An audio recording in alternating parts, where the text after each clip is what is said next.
এখন কিন্তু ভালো নয়, আগে ভালো ছিল। ভালো নয়, আগের থেকে এখন দুর্নীতি আর বেশি চলতেছে।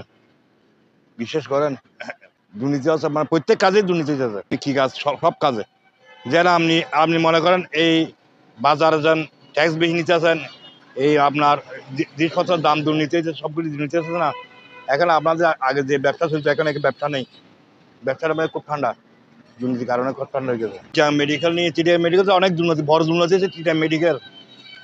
এরা রুগীদেরকে হয়রানি করে।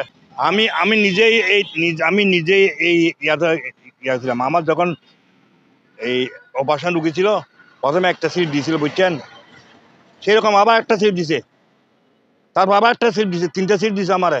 দোকানদার বলছে কি জানেন, আপনি যে ওষুধগুলি নিয়েছেন প্রথমে আবার দিতেছে একই ওষুধ। এটি বড় অপরাধ, তার তুলে অপরাধ কিছু আছে? একটা টাকা বিনিময়ে একটা লাশ দিতে আছে না। হ্যাঁ, এটা একটা বড় অপরাধ, বড় দুর্নীতি নিয়ে এদেরকে বিচার করার দরকার না। প্রশাসন দেখে না দেখে মতো মানে চোখ আঙুল দিয়ে বসে দিচ্ছে। এগুলি যদি ভালো করে যদি কে করে, ডিডি করে, এগুলি কারা কারা করতে আছে সবগুলি বাইরে। দুর্নীতি সরকার চাইলে সব কিছু পারে, ঠিক করতে পারে, আবার না দেখের মতো বাং করলে ঠিক হবে না।